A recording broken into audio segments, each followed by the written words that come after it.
All right, people, welcome back to another Apex report. Today we're going to be going over quite a few different stories, starting with Spider-Man coming to PC and the fallout of that, because there's some losers on the internet that are very upset about this. Also, Dragon Age and The Witcher 4 are coming. Dragon Age Dreadwolf now, as they call it. The Cyberpunk 2077 expansion has been leaked, and Sony are making quite a few video game movies as well. So let's dive into it. Let's go. Also, guys, if you could please drop a like, that would be greatly appreciated. I definitely want to do more videos like this and up the quality of them as well. And yeah, do this maybe on a weekly basis, do an Apex report, or a bi-weekly basis. Definitely something that I'm very interested in doing, is like a consistent news show on all the latest news in gaming and giving my thoughts and opinions on it. So let's start with this Spider-Man stuff. I'm going to switch over to my PC screen. Alright guys, so if you missed it at the State of Play yesterday, Sony have announced that Marvel's Spider-Man is coming to PC on August 12th. And this caused quite an uproar on Twitter, but everything causes an uproar on Twitter, so I guess I shouldn't be too surprised. But we're just going to go and kind of look at some of the comments and how backwards this shit is, and like why people think like this. I'm truly boggled. The main reason people are upset points to this tweet from 2017. June of 2017, it said it will never appear on Xbox or PC. It's a permanent PS4 exclusive publisher by Sony Interactive Entertainment. So they were saying basically it's never going to come to PC or Xbox. It never touched another console or the PC during the PS4's life cycle. The PS4 is gone. Like, it's over. The life cycle. The PS5 has begun. And the fact that people are still upset about this tweet from 2017, like, come on guys, really grow up. Obviously there hadn't been a PC/PlayStation relationship even at this point. I think at this point in 2017, zero first-party Sony games had come to PC, and a lot more have come since then. They obviously have a working relationship now where they're going to bring the PC games at a later date, or they're going to bring the PS4 games rather, and PS games in general, to PC at a later date. And that's something that's changed with the times, and Sony have rightly changed with the times, and I think it's a great thing that Marvel's Spider-Man is coming to PC. I mean, I played it on PS4 personally. I'm a console gamer. I usually play PlayStation. I have an Xbox as well, and I'll play PC on rare occasion. But yeah, it's like, who cares? Like, who gives a shit? Like, look at this. And not enough PlayStation owners bought a copy. Dude, it's the highest selling PlayStation game in history. It's literally the highest selling PS4 exclusive game of the generation, so I just don't get this argument. And then, yeah, I just don't get why people are sending this to Insomniac like it's some kind of gotcha. Like, I guarantee you they are happy that more people are going to be playing their game. They couldn't give a shit about exclusivity. It's Sony that wanted it exclusive, and now they don't. So, you know, it is what it is. They want to sell more copies, get more money. It's business, and I don't get why people are upset about that. PlayStation fans being upset about it, grow up. What age are you? 12? Honestly, it's pathetic. And PC fans and PC and Xbox fans, fanboys, whatever you want to call them, trying to do it as some gotcha. Like, it's not the gotcha you think it is. Like, I guarantee you the studio and PlayStation are happy to let it go to PC, and that's why they are letting it happen. But yeah, it's a win-win, honestly, for Insomniac and for PlayStation. More people get to play a great game, and Sony get to make some money off the PC sales when they've probably already made as much money as they can, or nearly as much money as they can anyway, from the PlayStation 4 and PlayStation 5 versions. And, you know, it is what it is. Like, if people can't get PS5s at the moment, then you might as well sell Spider-Man on the PC, the remastered version, and get some sales that way, because they can't create enough PlayStation 5s for everyone at the moment. Yeah, I just don't get why people are like upset about this. I don't understand why anyone would ever be upset about this. It's very strange behavior. So next up, I'm very excited about this one. Dragon Age Dreadwolf is coming, and I am excited, boys. I really am. I loved all 3 Dragon Age games, and even 2. I still love 2. People hate on 2. I loved it. Dragon Age Origins is the best one. There's no denying that. Dragon Age Origins is probably one of my favorite RPGs of all time. But I did love Inquisition. I don't think Dragon Age Inquisition leaves like as big of a memory from the story as Origins, but I really enjoyed the game. There's no doubt about it, and I'm very much looking forward to Dreadwolf. So let's get into it. So this right here is the picture, by the way, the Dragon Age Dreadwolf picture. If you don't know who the Dreadwolf is, it's Solace. Some say he might be an ancient elven god, but some say not. Others say a betrayer of his people, or a savior who now seeks to rescue them at the cost of your world. His motives are inscrutable and his methods sometimes questionable, earning him a reputation as something of a trickster deity, a player of dark and dangerous games. Whether you're new to Dragon Age stories or you've experienced them all using Solace's name, Whether you're new to Dragon Age stories or you've experienced them all, like myself, using Solace as his namesake no doubt suggests the spectrum of endless possibilities on where things may go. But at the core of this, like every game, is you.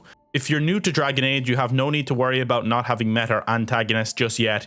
He'll properly introduce himself when the time is right. But we did hint at his return when we announced that Dreadwolf Rises back in 2018. You'll remember that they posted a tweet, and I think there was like a small little video about the Dreadwolf Rises.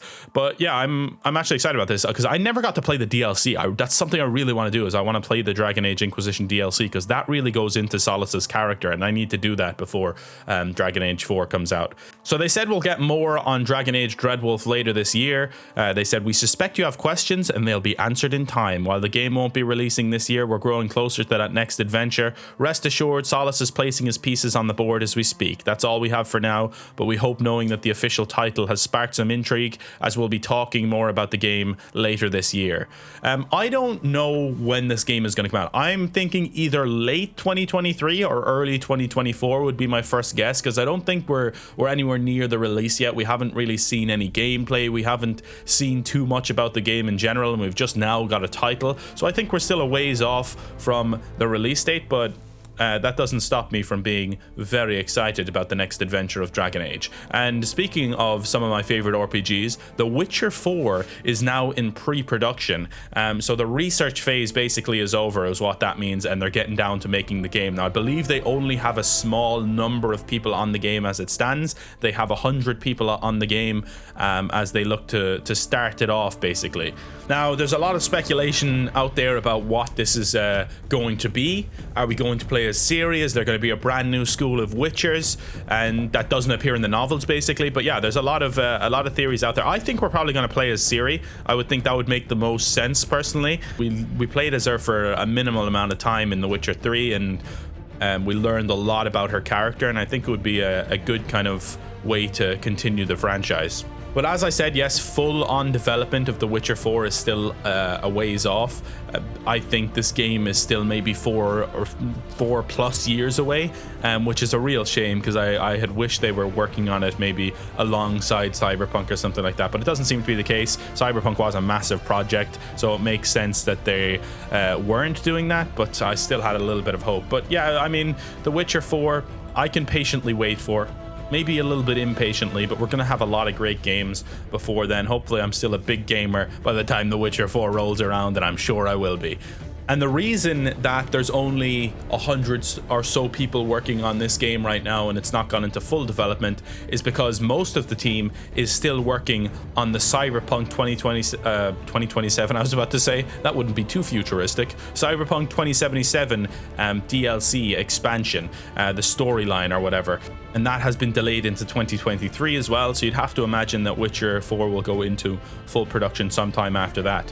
But speaking of Cyberpunk 2077, let's get into it and let's talk about how the entire DLC expansion, the story has been leaked. So that is just a real shame. It's kind of another Last of Us Part 2 situation. I think every line of dialogue from the original expansion is included in the leak, and that just sucks. That just sucks for CD Projekt Red. The problem with it as well is this was actually data mined from one of their own patches of the game recently, and literally had all of the lines of dialogue in the patch for the game somehow. I don't know how that happened. I don't know what the hell's going on at CD Projekt Red. It is what it is. So it looks like the DLC will follow a character called Songbird, and the expansion will have 7 primary missions, and also the combat zone, which was a Pacifica region in the main game. It was described in the main game, but it was closed, is going to be unlocked in the forthcoming DLC. And also the Sports Dome, which was a big location that you couldn't get into from the main game, will open as well. Johnny Silverhand will be making a comeback, or might be making a comeback with this DLC, but he will have a significantly reduced screen time, I believe, because it'll be overpowered by this new character, Songbird. So yeah, let me know if you're going to play the Cyberpunk 2077 DLC. I think I'm going to try it out because I did enjoy the main game more than most people did, to be fair. I played it on PS5 and I didn't really have too many issues with it in terms of performance. So I actually really enjoyed my playthrough of the game. I kind of just mainlined it, went main story, and just ended up liking it a lot. But next, let's talk about Sony's venture into movies and TV shows and why it might be getting a little bit saturated now. So I believe there's now 3 upcoming video game shows. We just had the Uncharted movie, and now we're getting another movie as well, a Gran Turismo movie of all movies. I don't know how they're going to do that. I mean, there's some specific really cool ways you can do racing movies, like they've done for the F1 movies, the one with James Hunt, and what's the name of that movie? Rush. I really enjoyed the movie Rush, and Le Mans 66 as well. I really enjoyed both of those movies. So there is cool ways to do racing movies, but I mean, Gran Turismo has virtually no storyline, so I guess you're just completely making up a storyline from scratch with this and just using the Gran Turismo name and tracks and cars. I don't really know like the why of this one. It's a little bit confusing to me that there's a Gran Turismo movie, but I don't know. It could end up being cool, potentially, maybe. I mean, I enjoyed the Uncharted movie more than I thought I would. Not to say it was an amazing movie or anything, but I did actually end up enjoying the Uncharted movie a little bit more than I thought I would. And I thought that far and away the worst part of it was that Mark Wahlberg was Sully. Like, that was just utterly ridiculous.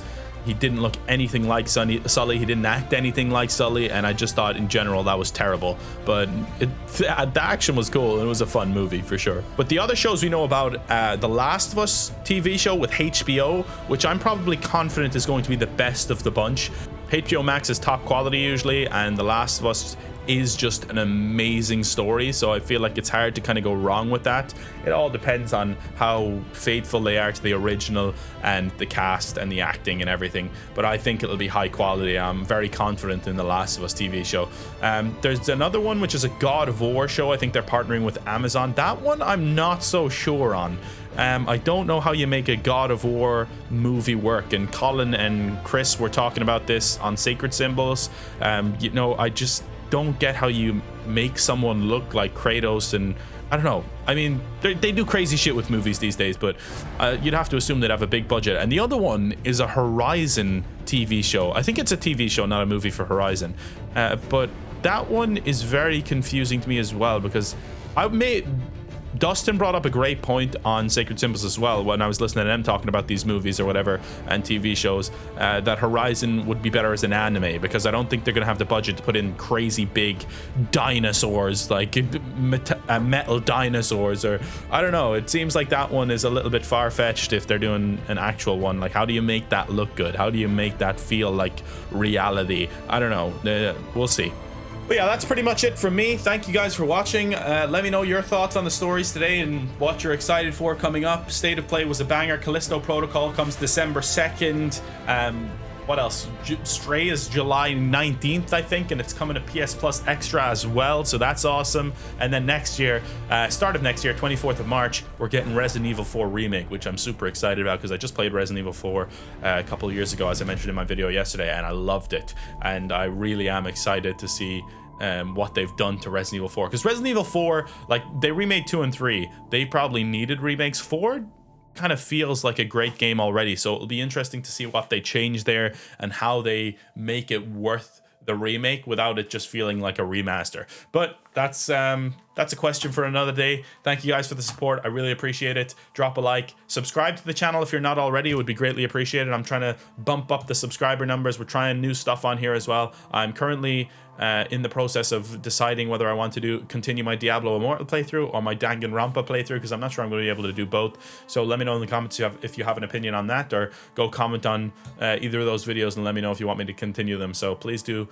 show some support here. I appreciate it, and I'll see you next time. Pleasure to serve you all.